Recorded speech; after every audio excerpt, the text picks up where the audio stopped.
الحمد لله رب العالمين، والصلاة والسلام على أشرف الأنبياء والمرسلين نبينا محمد وعلى آله وصحبه أجمعين. أما بعد، ده إمام نووي رحمه الله فدي مشهور كتاب الأربعون النووية كي د الله سبحانه وتعالى په توفیق سره د درسونو د سلسله و او په آخرنی درس کې منګه 28 نمبر حدیث شروع کړو.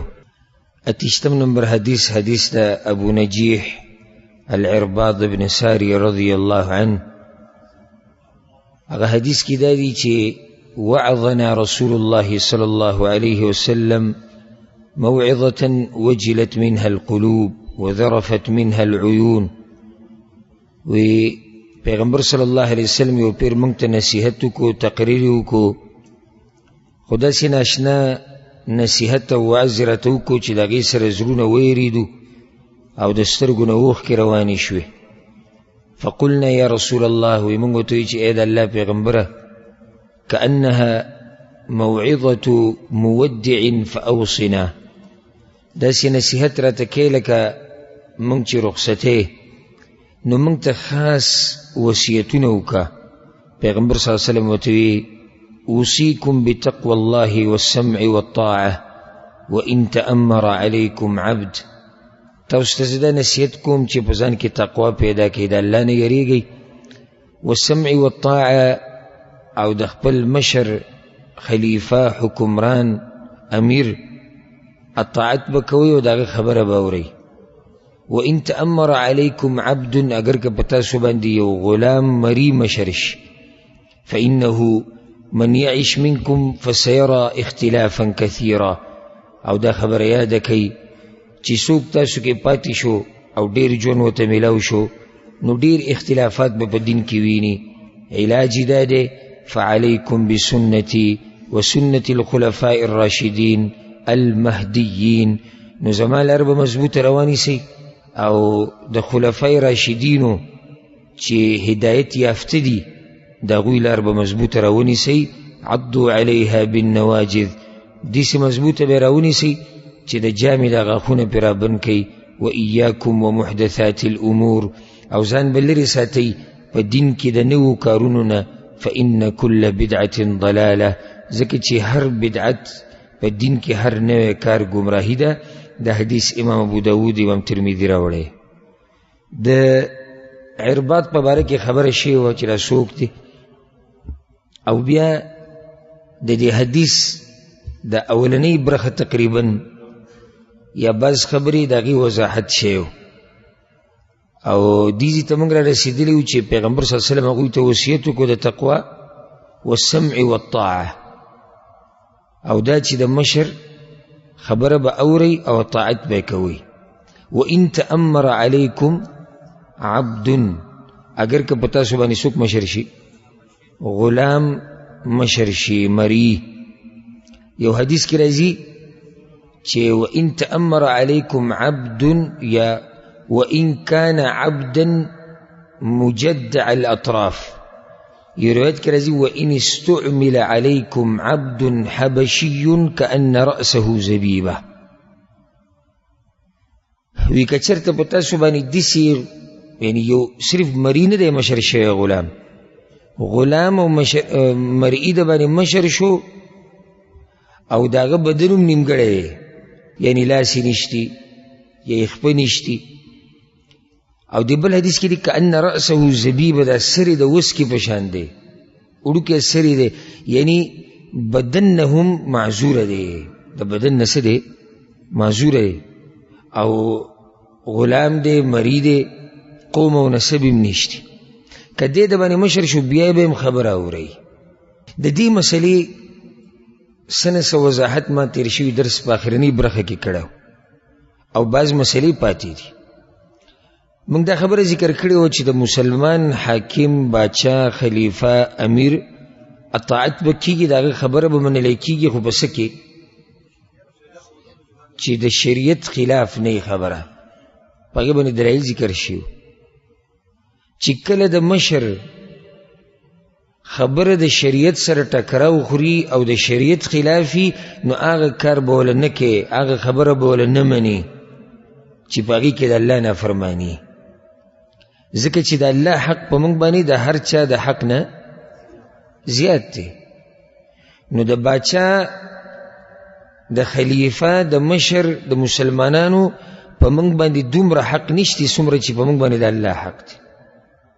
او یاد کړئ دا خبره، د دې باچا چې دا خبره منو، د مسلمانانو د مشر چې خبره منو، دام د الله د لاسه منو، ځکه چې الله دا طریقه موږ ته ښوولې ده. پیغمبر صلی الله علیه وسلم د هغې وضاحت کړی. نو دا عبادت دی. ګورئ، دا عبادت دی. د مسلمان مشر خبره منل، د هغه طاعت کول په داسې خبره کې چې د شریعت خلاف نه، دا عبادت دی. او چې کله تا ته الله ووایي چې دا کار وکړه، او پیغمبر صلی الله علیه وسلم ته وایي چې دا کار کوه، نو دې ته څه ویلی کېږي؟ دې ته عبادت ویلی کېږي، ځکه چې الله پرې راضي کېږي. قرآن کې دي سره چې الله کوم ځای کې ویلي، قرآن کې ویلي یا ایها الذین آمنوا اطیعوا الله واطیعوا الرسول واولی الامر منکم. ایمان والو د الله طاعت کوئ، د پیغمبر طاعت کوئ، او د مشرانو خپلو اطاعت کوئ. مشران دوه قسمه دي مفسرین وایي، یو مشران په دین کې د علماو اطاعت بکې، او دویم مشران د دنیا د هغوی اطاعت بکې. مشران د دین او مشران د دنیا د دواړو په اطاعت کې دا خبره یاد کوي، او دا سره شرط دی چې د دوی خبره به د قرآن او د حدیث خلاف نه وي، نو هله به اطاعت کوي. او چې کله د یو عالم که غټ نه غټ مولای او غټ نه غټ عالمي، او د یو مشر دنیوي چې کله د هغه طریقه او خبره د اسلام خلاف وه، نو په دې کې به تابعداري نه کېږي. دا یو بنیادي مسله یاده کړي. د هغې نه بعد بعض خلک دا وایي، لکه هره خبره کې به ښه صفا خبرې کوو چې د عوام پې ښه پوه شي. ما بعض خبرې د پښتنو ذکر کړي، لکه پښتانه وایي هغه خلک دي چې په ځان باندې مشر نه مني، د دې خبرې رد شوی چې دا څه د خوشحالۍ خبره نه ده، بلکې دا جهالت دی. او د دې د لاسه پښتون قوم شاته پاتې شوی دی. دا نور قومونه چې زموږ نه مخکې شوي دي، نو هغوی مشر مني، هغوی د مشر تابعداري کوي، هغوی د مشر قدر کوي، هغوی د مشر احترام کوي، هغوی مشر ته راجموي، ځکه هغه مخکې روان دي. موږ چې لا شاته پاتې شوي دي د لاسه چې بس دغه خبرې راته خلک کوي او په دې خوشحالي وایي پښتون به مني، مشر نه مني. او داسې سادهګان دي پښتانه به د خنداش نشي. دا نور قومونه زموږ په باره کې بعض خبرې کوي، د پښتانو ته خوشحالي. نن درته کوم دا خبرې چې ښه په ټول ورسو. لکه اوس زموږ په باره کې دا یو سوچ جوړ شوی دی، وایي د پښتون سره چې خبره کوي نو په احتیاط کوه، ګنې ټوپک او تماچه د هغه نه څه لرې نه وي، پښتون وخاندي. دا صفت نه دی. لکه مه خوشحالېږه د خلکو په دې خبرو باندې. داسې صفت دی چې ته په هره خبره ټوپک او تماچه رالې. صفت خدا دی چې چا ویلی وی چې دا دومره ښه سړی دی، که دې ورسره زیاتې وکړو، که دې غلطي وکړه او خواله یې ورلې، نو دا داسې سړی دی چې سړی دریاب دی، بیا دې معاف کوي. داسې صفت پکار. او دغه یو خبر راته کته برکۍ، دا بعض د پښتنو کلتور هغه ټوپک او تماچه ده. ټوپک او تماچه کته، ټوپک او تماچه بره، ټوپک او تماچه کته، ټوپک او تماچه بره. او زموږ د عوامو ته خوشحاله شي. پښتون سره چې لاس کې ټوپک او تماچه نه وي، مزه نه کوي. دا خبره چا کړې ده؟ د ټوپک او د تماچې د استعمال خپل ځای دی، د هغې خپل وخت دی. ټوپک او تماچه د دې نه داسې کلتور جوړو چې هر وخت په غاړه پرته وي، او هر وخت ته کته برکې وړو ته یې ښې او بل ته یې ښې او دلته یې ښې او هغه ته یې ښې. دا هم سره صفت خبره نه ده. ګورې عام ځایونو کې بې ضرورته عامو اوقاتو کې څه ضرورت دی دې ته؟ خو نو بعض د پښتنو په باره کې لکه د دشمنۍ دا قصې به کوي، د پښتون سره دشمني داسې ده، د پښتون سره دشمني داسې ده. هر چا سره وي دشمني کوه، خو د پښتون سره مه کوه. دا د داسې دشمني چې دا نه ختمي، دا څه ښه خبره نه ده. دا څه ښه خبره نه ده. اوس زما مبارک یو سړی دا ووایي چې د دې سره دشمني مه کوه بیا نه ختمېږي. دا زما صفت نه دی، دا زما بد صفت دی، زه په دې نه خوشحالېږم. زه یم چې یو سړی زما باره کې دا ووایي چې که د دې سره دې ورانې راشي نو ګوره دا دومره ښه سړی دی او دومره مهربان او کریم انسان دی چې معمولي خبره ته بخي.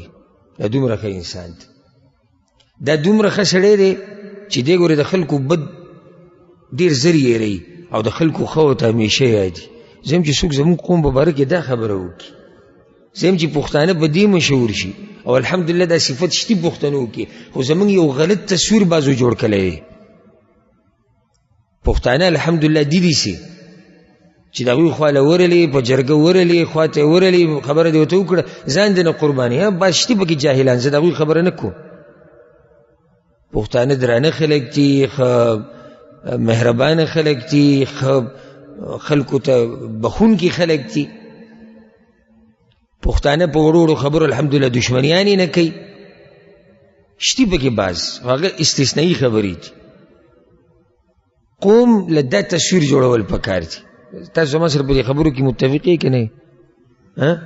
که زما د خبرې غلطي؟ زه یم چې دا پښتانه داسې راښکاره شي، مشر نه مني، دوی همیشه د مشر خلاف، هغه په داسې بل داسې وړقي خوشحاله شي، موږ همیشه د مشرانو خلاف. دا اوس ښکلې خبره نه چې ته د مشرانو خلاف، دا خو ته په جهالت کې پروت یې چې ته دا وایي زه د مشرانو خلاف. ما کومه مسله بیانول هغه دا وه. اوس که ته چاته دا ووایې چې الله او د الله پیغمبر دا وایي چې د مشر خبره به مني او د هغه طاعت به کوې، نو اوس کېدی چې ما ته څوک دا ووایي او شتي دي سي ډېر دي سي دي چې پښتن هغه قوم دی چې همیشه دوی د ظلم خلاف آواز اوچت کړی. پښتن هغه قوم دی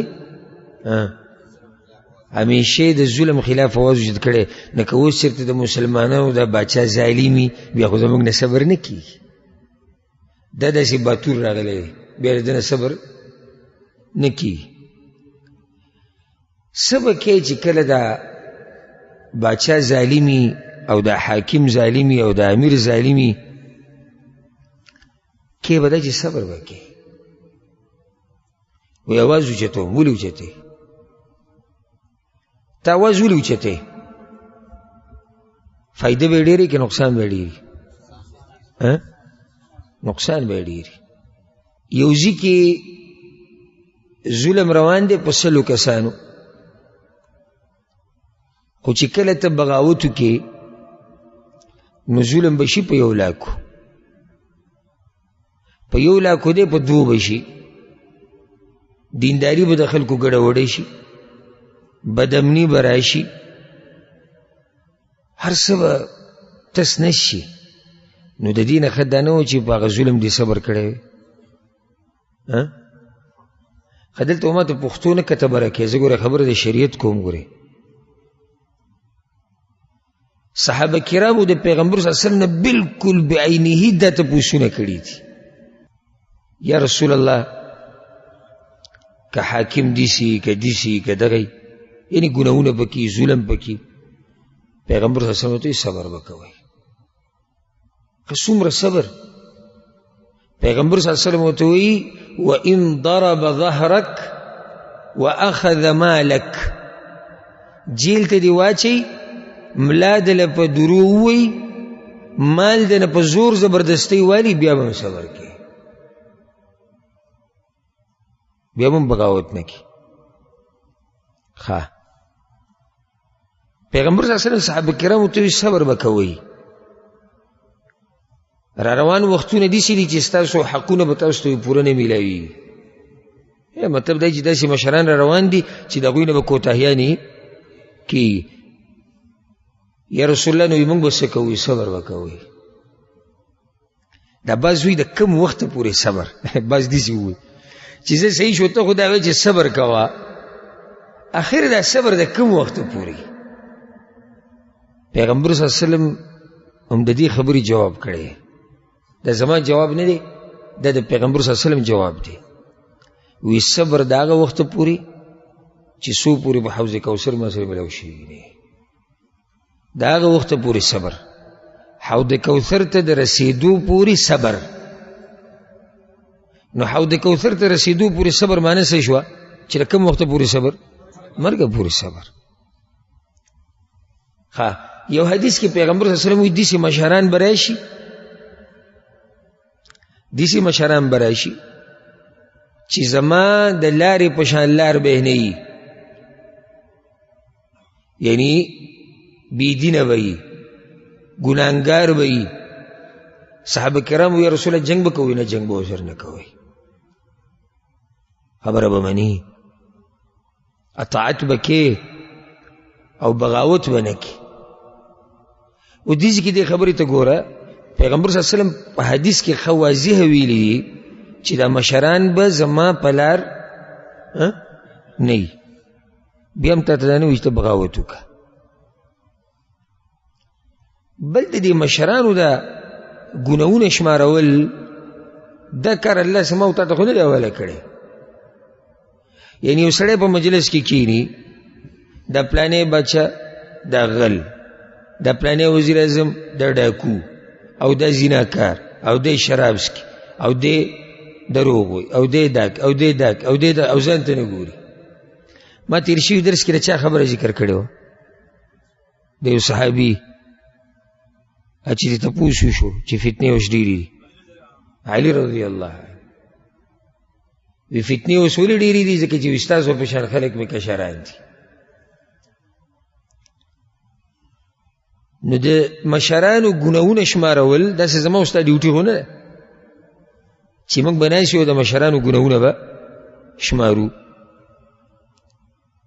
ها د مشرانو غلطي ته به غلطي وې خو د هغې طریقه ده مشرانو ته به نصیحت کې خو دا د هر چا کار نه نصیحت کول مشرانو ته نصیحت کول دا د علماو کار دی او د هغه علماو چې هغوی ورته رسېدی شي او که رسېدلی شي نو د چا په لاس کې ورته دا خبره ورسوي په منبرونو باندې ورې نصیحتونه نه کېږي دا زمونږ دا بعض زما دا بیان به نه اوري او ډېر خلک به مانه ګیلې کوي نن په دې کې به بعض هغه خلک هم زمانه ګیلې کوي چې دعوه د سلفیت کې او په سلفیت صحیح نه پوهېږي نو په هغو کې زه د بعضو مولیانو دا خبرې واورم هغه په منبر لګیا نصیحتونه کوي او دا چغې چغارې جوړې کړي او دغه موږ څوک ټارګېټ کوو نه چې پلانې او علانې رد په ټولو هغه چا باندې دی چې څوک د دې منهج نه دی خبر که ځان ته سلفي وي که ځان ته حنفي وي که ځان ته دیوبندي وي که ځان ته بریلی وي که ځان ته شیعه وي که ځان ته هر څه وي زما د چا سره کار نشته زما کار دې سره دی چې ستا دا کار غلط دی زما دا کار دې سره دی چې ستا دا کار څه دی دا غلط دی اصلاح به کوو ستا دا کار د بچیانو اصلاح په منبرونو نه کېږي د بچیانو اصلاح نصیحت بکې د هغې خپله طریقه ده لکه اوس د دې چې د علما دي د مشران علما چې کوم دوی د بچیانو سره ملاقاتونه کوي کله د باچا سره کله د هغه د وزیر سره کله د یو سره کله د بل سره ملاقاتونه کوي همدغه ملاقاتونه کې سره دوی خپله خبره کوي خو چې اوس ته منبر باندې شروع وکړي اوس لکه زه په دې منبر راولګم یو بچا پسې خبرې کوم د ده به اصلاح وشي که دی به ښه وران شي ولې به ښه وران شي د خبرې طریقه دا نه دی یوه بل د دې د لاسه په زده او عناد کې راشي ګوره باچا پرېږده باچا خو ډېر مشر دی حاکم امیر حکمران دا خو ډېر مشر دی چې په معاشره کې مقام لږ اوچتي که نه د ده سره هم د خبرې کولو یو چلي یو طریقه یي لکه اوس داسې ووایه چې په کلي کې یو سپین ږیری دی د جرګو سړی دی مشر دی د قام مشر دی او دنه یو غلطي کېږي یو ګناه کې واقع ته به ورته څه ویې لکه دا ګناه پرېږده که نه دا څه کیسه شروع کړې ده پټک بازار کې دوته دا ووي دې وشرمو که نه ها ماشوم دی وړوکی ماشوم دی په لار روان دی او کاڼی ورسره دی او ګاډو لی راچي هلکه مه کوه کار دی غلط دی صحیح ده که نه صحیح ده د هغه لیول سره دا خبره څه ده برابره ده خو چې اوس تا که سپینګیري ته په لاره کې اواز هلکه خبر شوی مه ته اوس دا کار کې دا خو دې بېعزته کو یا دروازې ته ولاړې او چغې ورته ووایې چې دا کار دی یا د جمعې خطبه ټوله په هغه پیټ کې لکه هغه مشر ناستي جمعې خطبه کې او ته خو نور څه نشي کولی بړاس ټول به کوم ځای کې وباسي د جمعې په خطبه کې دقه یو سړی دی ټارګېټ کړی د نصیحت طریقه ده زه تا نه منع کوم د نصیحت نه زه تا نه منع کوم د دین د بیانولو نه دین بیان که نصیحت وکه خو انزل الناس منازلهم روایت کې راځي هر چا له هغه مقام ورکه کوم چې د هغه دی اوس که د یو عالم نه غلطي وشي یو عالم دی او هغه مسله کمزوري بیانه کړه یا خبره کې خطا شو ته به څه کې نه طریقه د اصلاح هغسې به ورشي ښه په ادب او په احترام به ورته ووایې شیخ صاحب مفتی صاحب زه پوه شوی نه یم په دې خبره ځان پوه کوم شروع به داسې وکړي دا به نه وي چې خطا شوی یا بله ورځ ګډې وړې دې ویلي دي مسله دې کمزوري وه دا خو ته بېادبه یې ته به ورته وایې زه ځان پوه کوم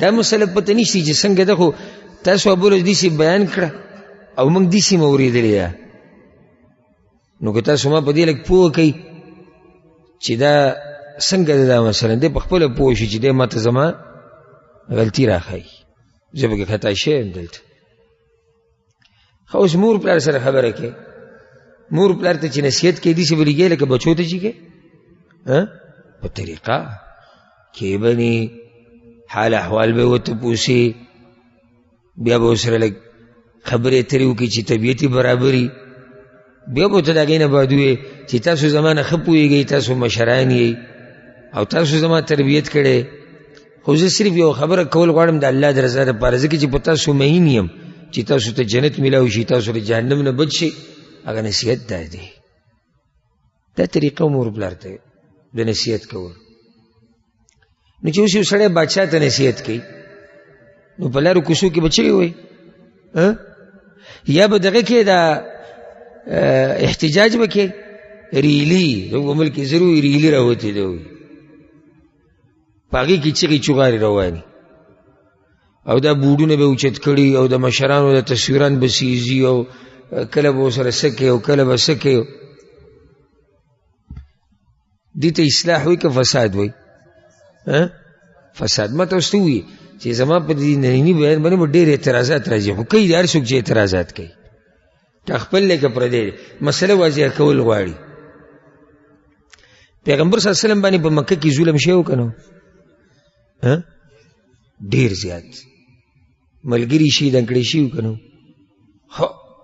ښه په بېدردۍ سره ولې د سمیه رضی الله عنه واقع تاسو نه معلوم او نور صحابه کرام بلال رضی الله عنه خباب رضی الله عنه څومره ظلمونه شوي یو ورځ پیغمبر صلی الله علیه وسلم په مکه کې ریلي راویستې ده احتجاج یې کړی چغې چغارې والي دا طریقه نه ده ته کمزورې هغه کافرانو هغه څه وو قریش څه وو مشران کافرانو که نه په هغه ټیم کې اوس کافر د سره ظلم زیاتې کوي ستا اوس نه رسي ته به غلی کافر د سره زیاتې کوي ستا اوس نه رسي ته به څه غلی به نو چې مسلمان نه ظلم زیاتې کېږي او غلطي تې کېږي نو بیا ولې صبر نه کوي او تا ته شریعت ویلی چې صبر وکړه اگر که طاقت تی اگر که طاقت تی ځکه چې د بغاوت دپاره دا جواز نه دی چې حاکم څه دی ظالم دی دا بغاوت دپاره دلیل نه دی لکه اوس یو سړی راووتو د یو باچا خلاف ولې لکه سی چلے وی دے ظالم دے ظلم کئی حق نه ادا کئی او دا کئی او دغه کئی او زمانگ نه مالونه وکړو راوته جایز دی خکه دا سړی زوروری دا څوک چې راوته که دا سړی زوروری او دا حکومت بدلولی شي بیا به نه راوځي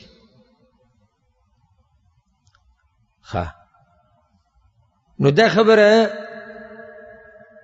چې بی منګ غیرتی قوم یو منګ د ظلم خلاف आवाज وشتو د ظلم خلاف आवाज وشت که کمزې کې چې تا ته شریعت ویلې دی وکا او هغه دي چې یو سړی ظلم کوي پوهه کا یو سړی مظلوم دی ورسره ودرېږه باچا چې ظلم کوي د هغه د پوه کولو یو طریقه ده خو دا طریقه نه ده چې ته بغاوت وکړه دا طریقه نه ده چې ته په هغه پورې مذاق او استهزا او سخریه کوه دا طریقه نه ده چې په منبرونو ورته کنځلې کوه دا د کوم ځای طریقه ده دا بعض مولیان خصوصا د اهل بدعو کې دي الحمدلله زموږ د سلفیانو منهج واضح دی خو په دې سلفیانو کې موږ ګورې بعض شتي چې په دې خبره باندې صحیح نه دي رسېدلي او موږ الحمدلله ګورې سبحان الله څه ښایسته منهج الله را کړی که خپل ملګری هم په غلطې هغه ته هم په غلطه وایو که پردی په غلطې هغه ته هم په غلطه وایو دا را پکې نشته خو دا مسله اکثر د اهل بدعو کې د هغوی په دې نه دي پوهه نو په منبر باندې او د دسي او د دیسي او دا د پلاني زوی او دا دیسي او دا الناس ناس یا وایي ملا دیسي زار او قربان ددنه زار او قربان ددنه د مسلمانانو یو مشر د پرې نه خو د هر یو د بېعزتي وکړه او څومره جوور علم ورسره دی هر یو پسې کنځلې وکړي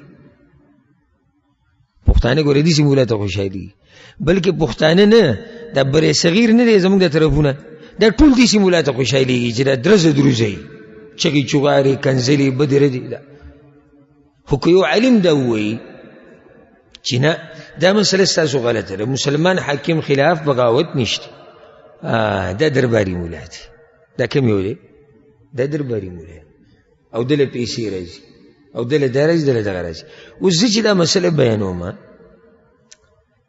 نه ماله د دې ملک باچا سره کوي نه د دې ملک وزیران ماله سره کوي نه ماله عمران خان سره کوي نه د هغه سره چې نور دی هغه ماله سره کوي نه ماله د بل مسلمان ملک باچا سره کوي نو بیا ولې دا مسله بیانوم ځکه چې دا الله او د الله پیغمبر بیان کړې ده ته په ډایرکټ په سړي دا فتوا نه لګوي چې دا درباري دی او دی دیسي دی او دی دغه دی او دی دغه خبره په دلیل وکړه خبره په څه وکړه په دلیل وکړه خو دا قسمه خبرې چې دا درباریان دي او دوی د حکومتونو نه لالچونه دي او دوی دا دي موږ به څه لالچ کوو د حکومت نه څه لالچ د حکومت نه وکړو چې د هغې دپاره موږ دا خبرې کوو اوس دا حدیث چې ما کوم تاسو د عرباد دا بیان کو دا د چا خبرې دي د پیغمبر صلی الله علیه وسلم خبرې نو دې کې کوم ذکر راځي د حکومتونو لالچ په دې حدیث واوړم پریدم وضاحت یې ونه کړم دغه شان پې تېر شم ځکه چې بیا به راته خلک درباري وایي او بیا به راته خلک وایي چې د حکومتونو لالچ کوي نه زما ذمواري حق بیانول دي ورسېدی پې بله مسله اوس که چېرته دا باچا کافر شي نو بیا به څه کې دا بله مسله حدیث کې راځي پیغمبر صلی الله علیه وسلم سبحان الله قرآن او حدیث کې هر مسله شته هر مسله قرآن او حدیث کې شته که ته به پوه نه شوې دا ستا د عقل کمزورتیا ده او د علم قرآن او حدیث ونه ملامته کې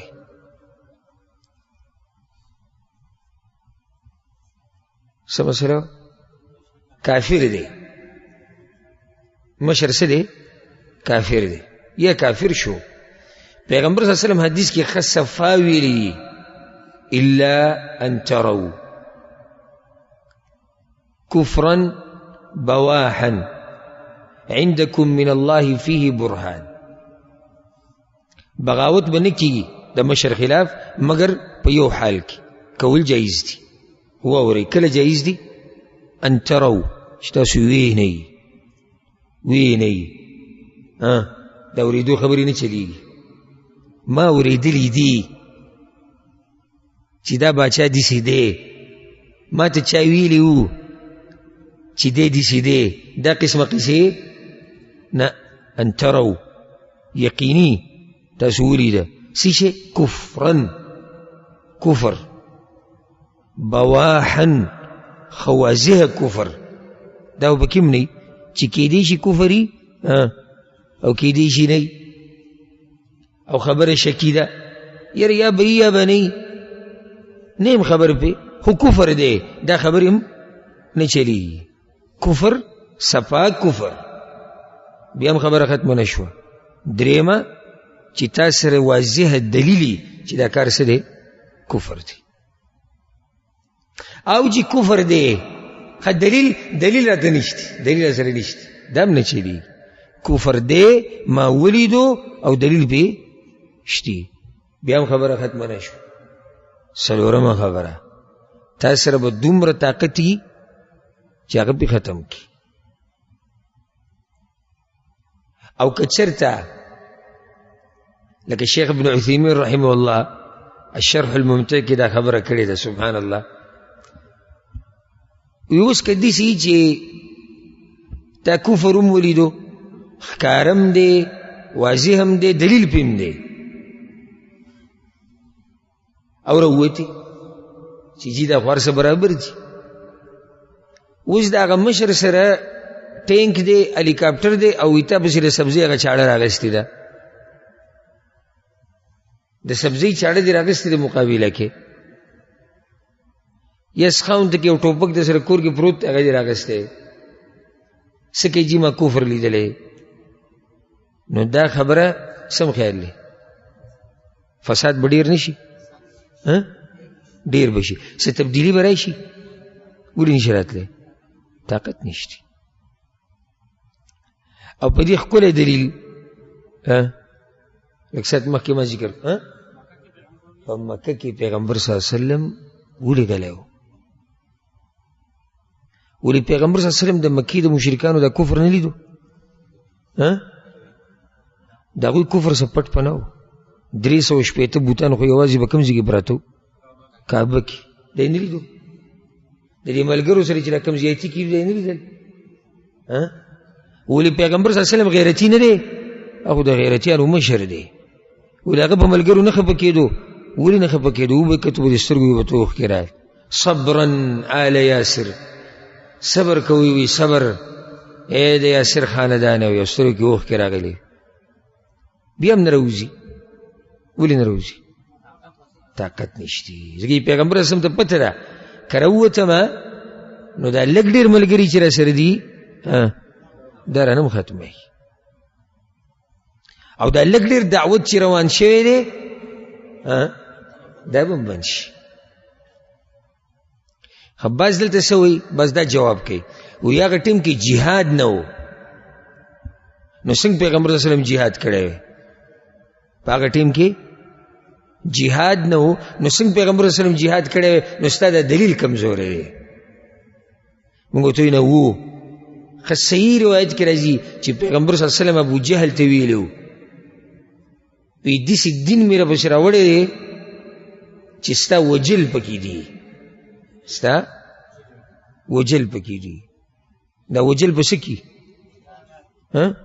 په جهاد کې. او دا خبره پیغمبر صلی الله علیه وسلم مکه کې کړې ده. مطلب دا چې جهاد شتی که نشتی؟ شتی. دلته ولې نه کېږي؟ طاقت نشتی. تاسو زما په دې خبرو پوه شوئ؟ چې تاسو یې پوه شوئ دا ګټه خبره. او نور خلک به څه وایي؟ نو د خلکو خولې چا بندي کړي دي، او نه موږ په چا پابندي لګولی شو چې ته به دا وې ته به دا نه وې.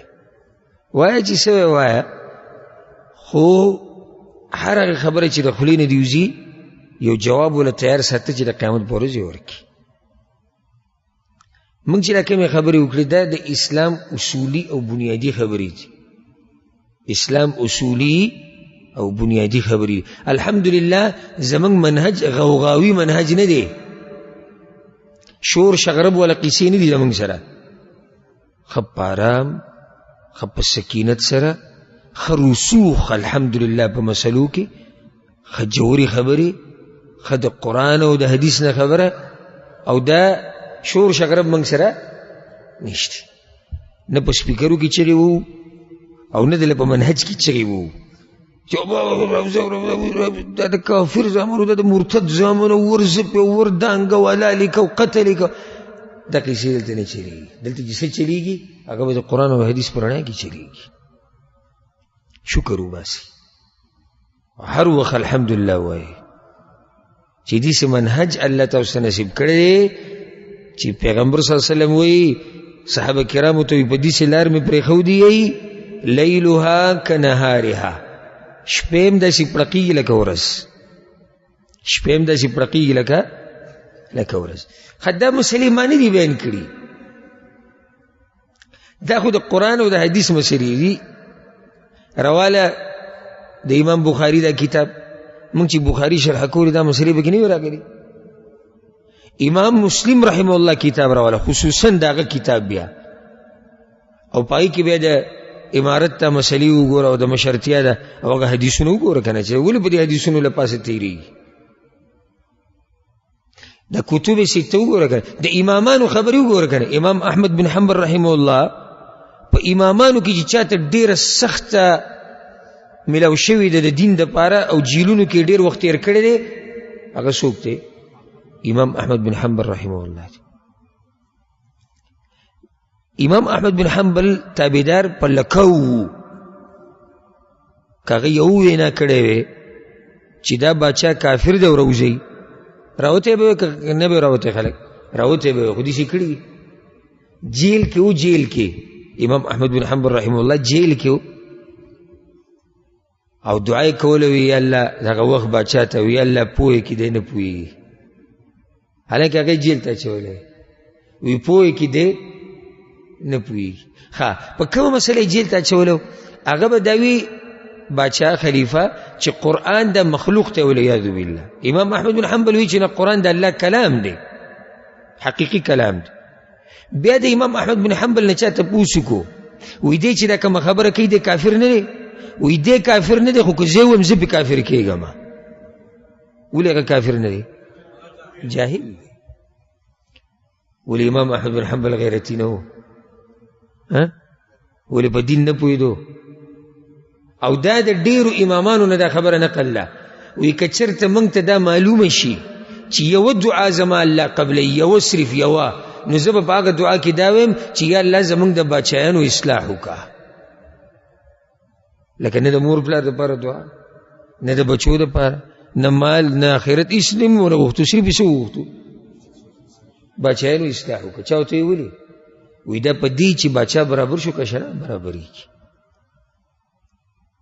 نو اوس که چېرته څوک په جمعې په خطبه کې ووایي چې یا الله زمونږ باچا ته هدایت وکړه، بس داسې وړکېږي، خیر دی باچا ته خو یې دوا وکړه.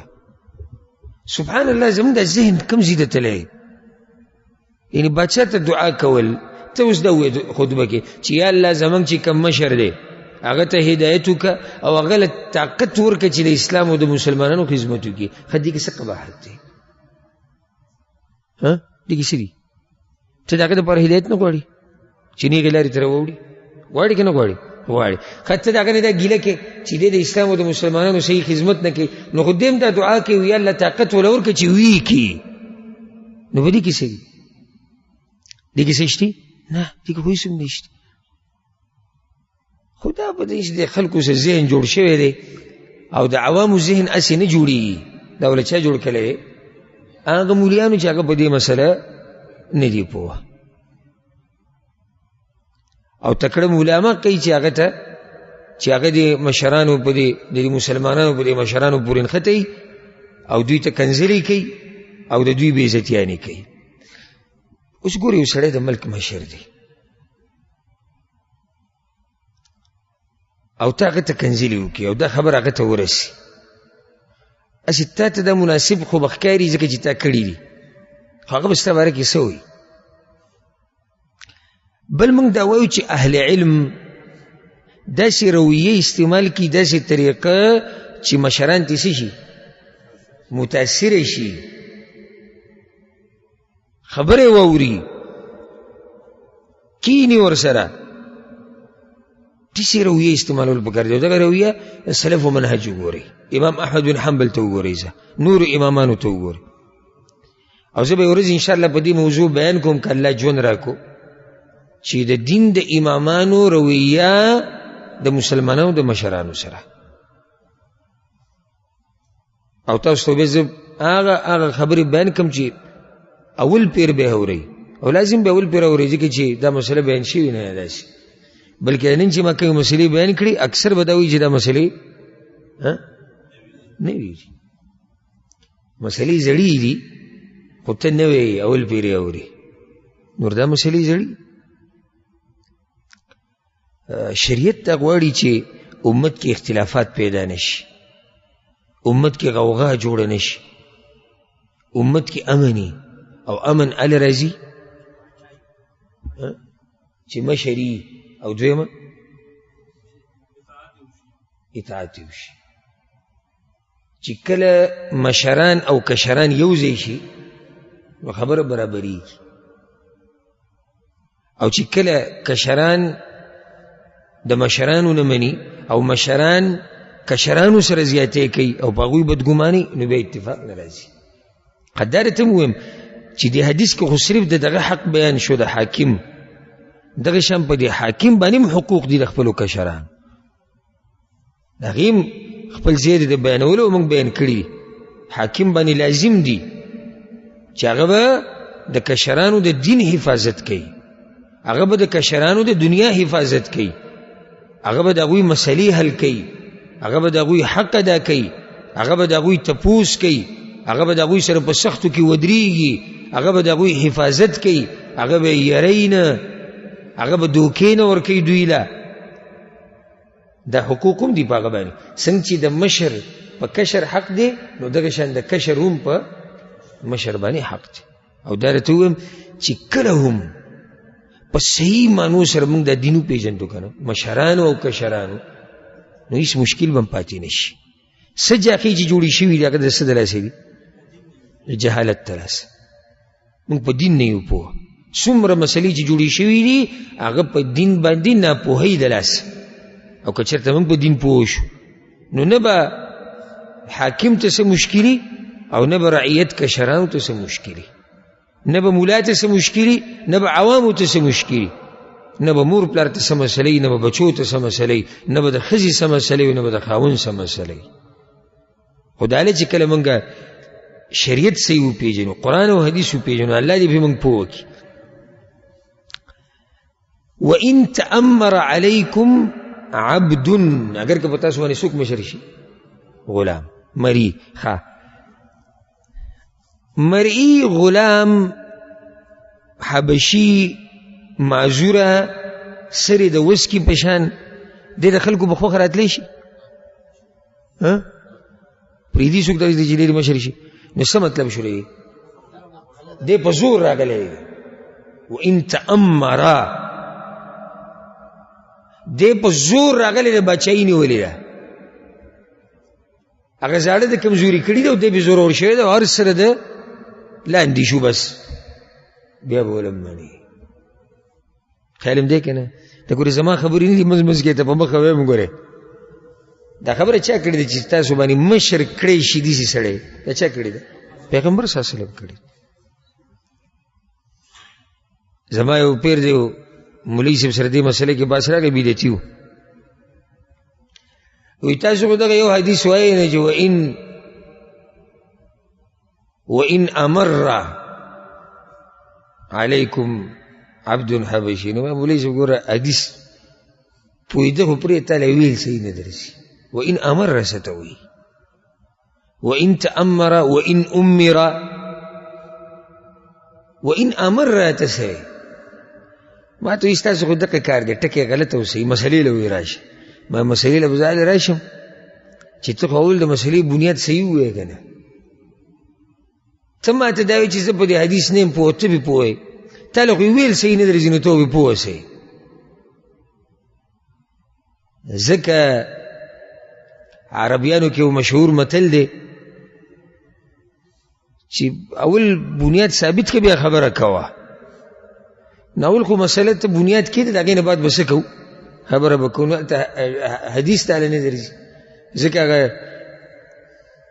پاکستان کې یو عالم دی پنجاب کې، او ډېر مشهور عالم دی، داسې مناظر غونته کې عالم دی. د علماو اقسامي، بعض علما داسې واعظین نصیحتونه ډېر کوي، بعض علما علمي مسایل ډېر بیانوي، بعض علما په قلم کې زور ډېري لیکل ډېر کوي، بعض علما د اهل بدعو او د اهل باطلو د جواب دپاره تکړه وي، په دغه فن کې تکړه وي. نو دا علم هم دغه کې تکړه دی او ډېر تکړه دی.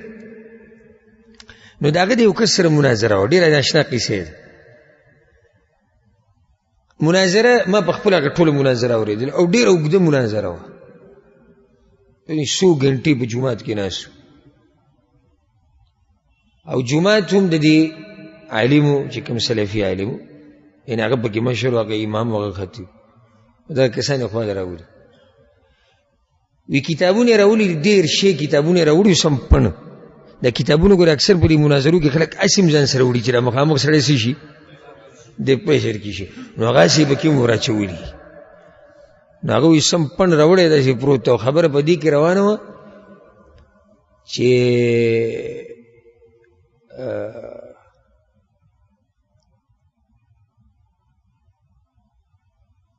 فاتحه خلف الامام مسله وکړه، او فاتحه خلف الامام، امام پسې شاته سوره فاتحه وایي که نه، غالبا هم دا مسله د مانځه مسله وه.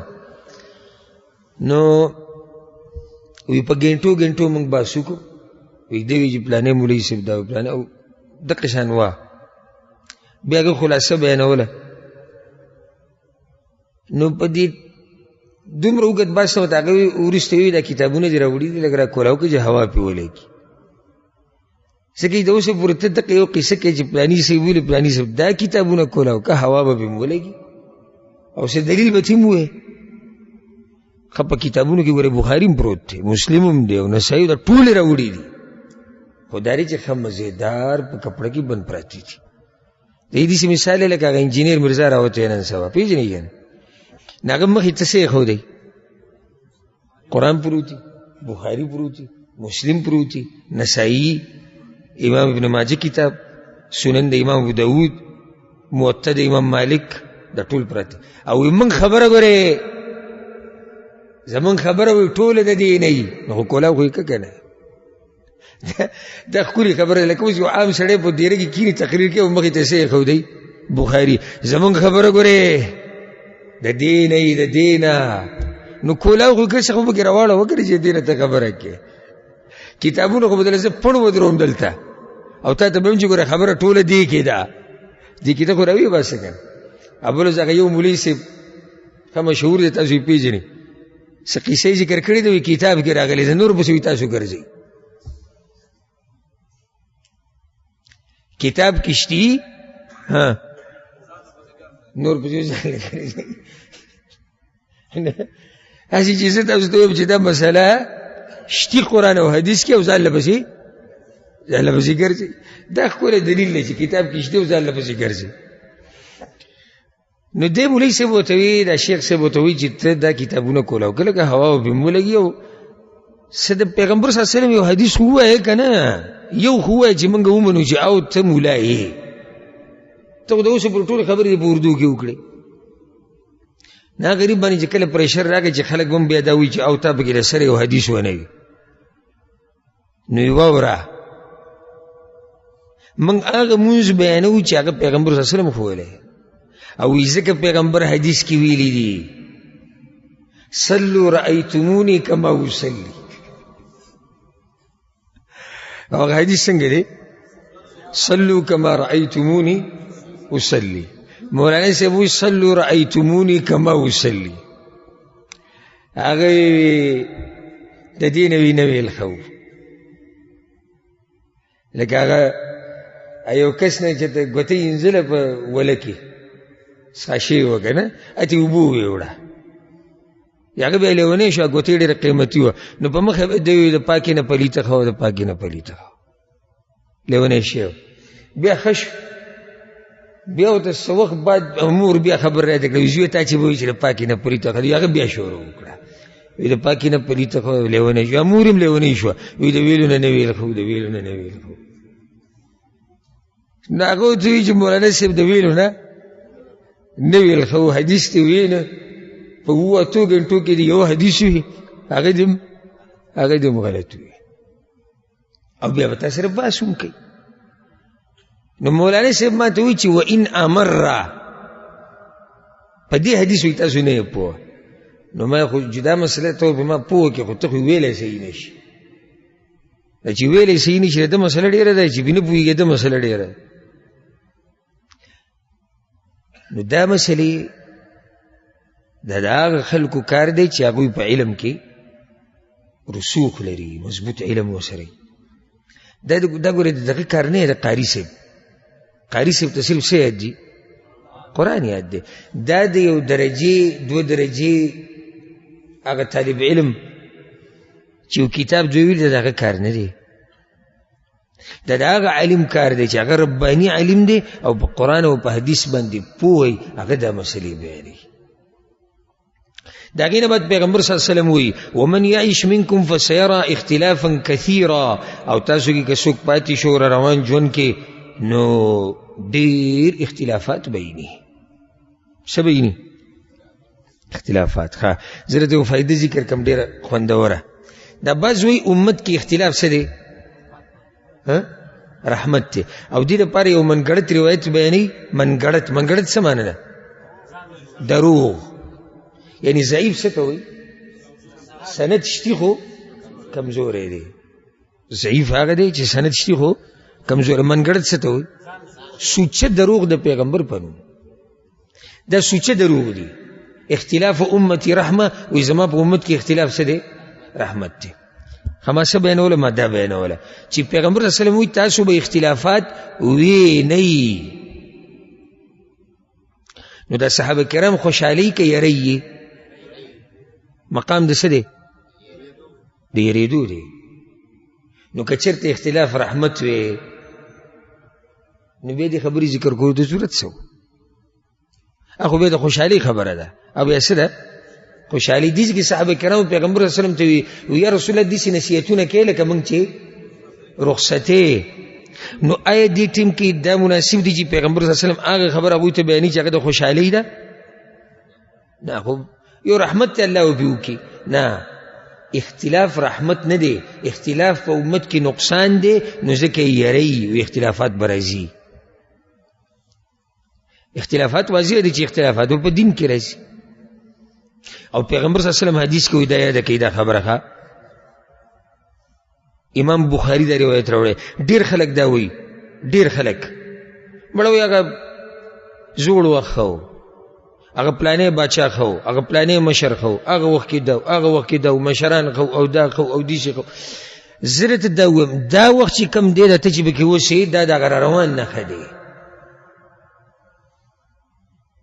دلیل په څه دی پیغمبر صلی الله علیه وسلم صحابه کرامو ته د انس بن مالک روایت ته اصبروا صبر کوي صبر فانه لا ياتي عليكم زمان الا الذي بعده اشر من حتى تلقوا ربكم پتا سو باندې چې هر زمان راځي د دینه بعد راتلونکي د دینه زیاته شر واله ده پوه شوې به کنه نو زمنګ نه چې کوم ورستو شاته وغه سو زمنګ نه دا غوي زمانه زمنګ نه خو دا ته چې به کې وشي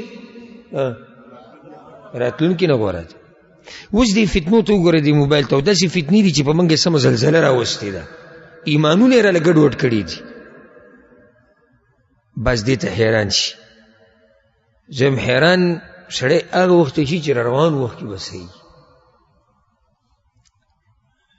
پوخا به چرته یو کلی کې یو کور کې ټیپو او چرته باز خلکو ته به نصیب شو په هغې به یو ټپه او سندره واورېد دا خو په ذهن کې نه راتله چې جومات کې به هم سندره ته ولګي داسې چې موبایل به کړنګ کېږي اوس جیب کې موبایل پروت دی روایله که واړه دي که مشران دي که ښځې دي که نارینه دي لیږي اوس چې دغه پکې نه د الله نه یره بس چې څه دې وکړو چې زمونږ دا بچي رالوی شي چې د هغوی وخت به څنګه وي بیا د هغوی بچي نو الله دې زمونږ د ایمانونو حفاظت وکړي پیغمبر صلی الله علیه وسلم اختلافات به راځي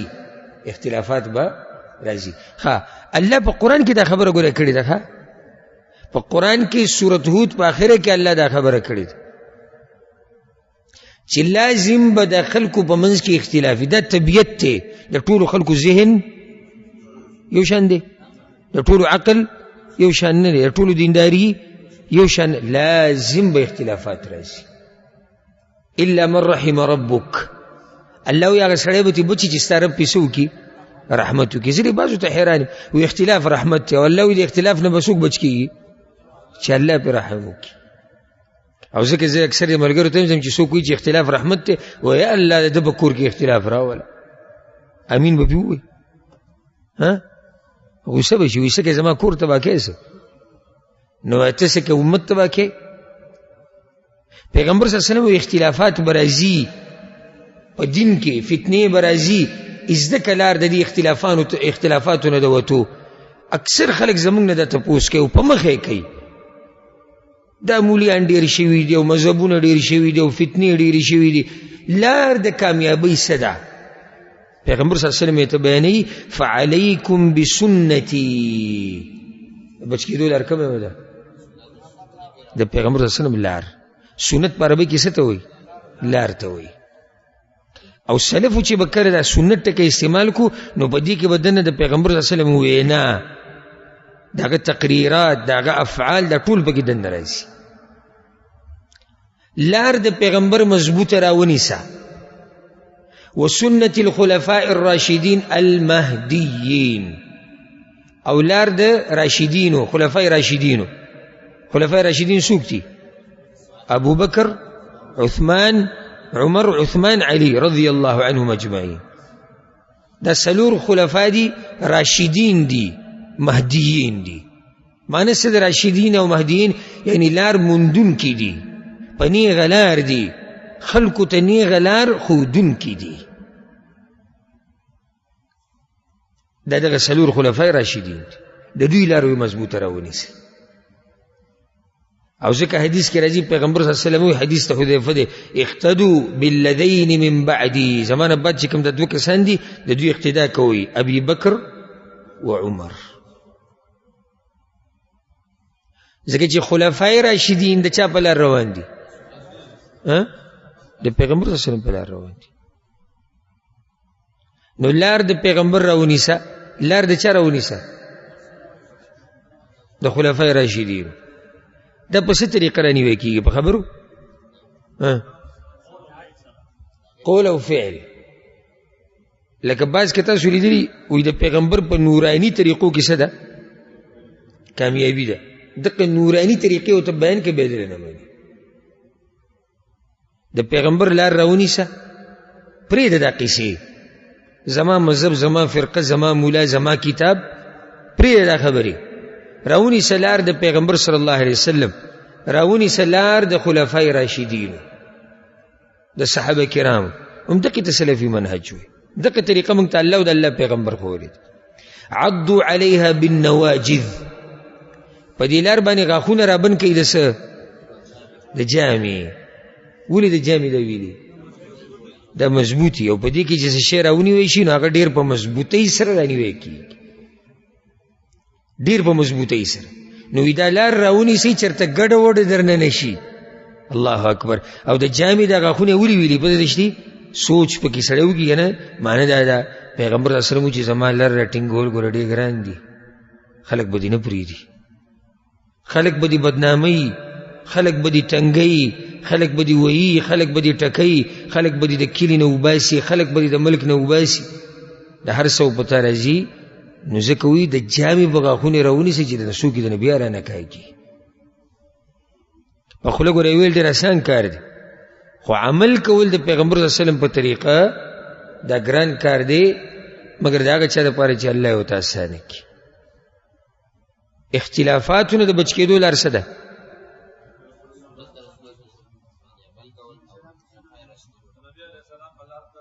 بس او د خلفای راشدین لار دا راونیسي اختلافاتونه وبچي. څومره اختلافات چې جوړ شوي دي که نه، څومره اختلافات هغه ټول د دې دلایل دي چې یعنی دا ټول په قرآن او حدیث را جمع شوي نه دي. دا فرقې، دا تنظیمونه، دا قصې چې جوړې شوي دي ټول د دې اختلافاتو دلایل دي. او که چېرته دا ټول را جمع شي په قرآن او په حدیث باندې نو څه به پاتې شي؟ څه جنګ جګړې به پاتې شي؟ په زړونو کې به څه پاتې شي؟ هېڅ هم پاتې نه شي. خو چې کله یو سړی دا وایي چې جی دا جدا مذهب والی زه جدا مذهب والی یم، د دوی مولا جدا دی زما مولا جدا دی، زما جومات ته ومانځله نه راځي د جومات ته ومانځله نه ځم، کوم ځای نه به اتفاق راولي په دې خلکو کې؟ اتفاق اگر راځي په قرآن او په حدیث باندې. الله سوی واعتصموا بحبل الله جميعا، او راونی سی رسی د الله. رسی د الله نه مراد څه دی؟ قرآن د الله. او حدیث کې راځي وی قرآن د الله هغه کتاب دی چې یو سری د الله په لاس کې دی او دویم سری د خلکو ته راکوز کړی، لکه پړی دی د اسمان نه پړی راکوز شوی دی، رسی ده یو طرف یې د الله سره دی بل طرف یې کته دی. که دې راونیو دغه سر دا کوم چې ځمکې ته راکوز شوی دی الله ته د رسېدو لار دې اسانه کړه، او که دغه پړی دې پرېښو کوم چې د ځمکې ته راکوز شوی دی تا دې سې پرېښو او راولی دی د ملا تیر به دې مات شي. او د هغې سره سره د الله نه څه شوې؟ لرې شوې. اخرنی نصیحت حدیث کې وإیاکم ومحدثات الامور، او ځان لرې ساتئ په دین کې د نوو کارونه، ځکه چې هر بدعت گمراهي ده. په دین کې هر نوی کار څه دی؟ گمراهي ده. د امام نسائی په روایت کې ورسره دا دي بسند صحیح وکل ضلالة فی النار، او هر گمراهي په اور کې ده. دا د پیغمبر صلی الله علیه وسلم نصیحت دی چې په دین کې به د ځان نوي کارونه راوباسي. او د بدعت مسله ده ما تفصیلا بیان کړی د عایشې رضی الله عنها حدیث چې کله موږ بیانوو دې کتاب کې چې پیغمبر صلی الله علیه وسلم هر هغه خبره چې زمونږ په امر نه وي نو هغه کار څه دی؟ مردود دی. من عمل عملا لیس علیه امرنا فهو رد. دغه ځکه ما د بدعت تفصیل اقسام ټول بیان کړو، هغې باندې به اکتفا وکړو. خو په دین کې د هر نوي کار نه بدن لري ساتي. بس کې په دین کې دا بس د بدعت په معنی نه دی پوه. بدعت څه ته وایي؟ په دین کې یو کار کول د عبادت په نیت کول چې اصلي نه دې ته څه وایي؟ بدعت وایي. نو چې کله موږ په بدعتو باندې رد وکړو نو دا بس موږ ته وایي ته چې دې موټرو کې ګرځي بیا خو دا هم بدعت دی. عجیبه خبره. وایي ته چې دې موټر کې ګرځي او تا ته چې دا سپیکر پروت دی دا د پیغمبر رسول الله وخت کې او ته چې دا پلانې کار کوي او پلانې او دا برته شروع کوي. لکه ته خو د بدعت په معنی ځان پوه بیا قصه کوو. بدعت دې ته وایي یو کار کول د دیندارۍ او د عبادت په نیت. په ګاډي کې خو زه د عبادت په نیت نه ګرځم. دا کومې خبرې چې ته ماته کوې دا ما څه دین خو نه دی ګڼلی. ستا په دې خبره چې ما رد وکړو ته دین ګڼې. لکه یو سړی دی د قبر په خوا کې ولاړ دی او د سورت یاسین تلاوت کوي. دا عمل څه دی؟ ولې بدعت دی؟ اصلي نشتی. خو دی عبادت ګڼي که نه ګڼي؟ دې کې خو شک نشي چې دی څه ګڼي؟ عبادت یې ګڼي ځکه خو یې کوي که نه. نو دا بس داسې حیران یم. وایي ته چې دې ګاډي کې ګرځي او تا چې دا کورسي مټي کړی دی نو داسې خبرې شو. لکه هغه یو مولوي صاحب دی د بریلیانو هغه ملک اچا دې تپوس کړی دی. وایي دا بعض وایي وابیان چې د پیغمبر صلی الله علیه وسلم او صحابه کرامو په دور کې خو دا عید میلاد النبي نه و، د پیغمبر صلی الله علیه وسلم د پیدایش د اخترونه دا خو نه و. نو تاسو یې څنګه کوئ؟ هغه وی دوی نه تپوس وکړه چې په هغه وخت کې بریاني و چې ته یې اوس خورې. بریاني وه. دویم دلیل په هغه وخت کې وایي دا لیټونه و. جماعتونو کې چې اوس تا لګولي دي. دریم دلیل وی په وخت کې د روخامو چې اوس په جماعتونو کې لګېدلي. پښتنو خبره څه کافر جواب یې وکړو، بریاني ویوه او لیټونه روخامو، بیا خو دا بدعت. د دې بعضو خلکو ته به حیران شي بدعت څه ته وایي؟ یو نوی کار کول پس د نیکۍ په نیت، د عبادت په نیت، د دیندارۍ په نیت، دې ته بدعت وایي. ته د دیندارۍ په نیت کې او د دې مسلې څه اصل په قرآن او حدیث کې نشتی، دې ته بدعت وایي. اوس عادات دي، عاداتو کې خو هر څه نوي کېږي، د هرې زمانې خپل عادات دي، خپل طور طریقې دي چې هغې ته څوک د دیندارۍ په نیت نه ګوري. لباس بدلېده شو، د وخت وخت خبرې دي، نور داسې عادات طور طریقې بدلی شي چې هغې ته څوک د دیندارۍ په نیت نه ګوري، نو هغې ته څنګه بیا بدعت وایې؟ ورسېدې په دې مسله کې. پیغمبر صلی الله علیه وسلم وایي چې فإن کل بدعة ضلاله، هر بدعت څه دی؟ گمراهی ده. دا بعض علما وی او بعض مولیان وی بدعت په دوه قسمه دی، یو بدعت حسنه او یو سیئه، ښه بدعت او بد بدعت. نو په دې کې به رد شته که نه؟ څه رد دی؟ پیغمبر صلی الله علیه وسلم پکې تقسیم مقسیم ونه کو. فإن کل بدعة ضلاله، هر نوی کار چې د دیندارۍ په نیت وشي او په شریعت کې اصل نه وي، دا گمراهی ده. او که دا خبت پکې شروع کو نو خبره خو بیا ورانه شوه، بیا موږ په چا رد کولی شو؟ ځکه چې موږ ته به جواب کوو چې زما دا کم بدعت دی، زه خو بدعت حسنه کې پروت یم، ته به ما څنګه رد کړې؟ او چې اوس زه داسې کار وکړم چې د دې شپې 12 نه بعد بیا جومات ته راشم او اذان وشي او بل مونځ پکې وکړو شپږم، او تا ته ووایم چې دا بدعت حسنه دی، ته دې ته بد بدعت وایې. شپږم مونځ کوم چې الله ته نږدې شم، ته څه وایې دې باره کې؟ نو که دغه تقسیم مقسیم پکې بیا جواب نشي ورکولی. نه وایي صحیح ده، الله ته به موږ نږدې کیو. اخرنۍ خبره یاده کړئ او ډېره اهمه، که په زړه مو ولیکله که نه نو کامیاب به شئ. الله ته به موږ نږدې کیو، خو په هغه طریقه به نږدې کیږو کومه طریقه چې پیغمبر صلی الله علیه وسلم ښودلې ده. یعنې الله دا نه دي ویلي چې ما ته را نږدې شئ په کومه لار هم چې خوښي، نه، را نږدې شئ د چا په لار؟ د پیغمبر صلی الله علیه وسلم په لار. دې سره د درس هم اختتام ته ورسېدو، د حدیث هم اختتام ته ورسېدو. انشاءالله روان درس کې به 9 یو کم 13 حدیث شروع کوو انشاءالله د معاذ بن جبل. الله دې موږ پوه کړي په قرآن او په حدیث باندې، او الله دې موږ د هرې فتنې نه لرې ساتي، او الله دې موږ له توفیق راکړي چې د مرګه پورې د پیغمبر صلی الله علیه وسلم او د خلفای راشدینو لار مضبوطه راونیسو. هذا والله اعلم، وصلى الله على نبينا محمد وعلى آله وصحبه اجمعين.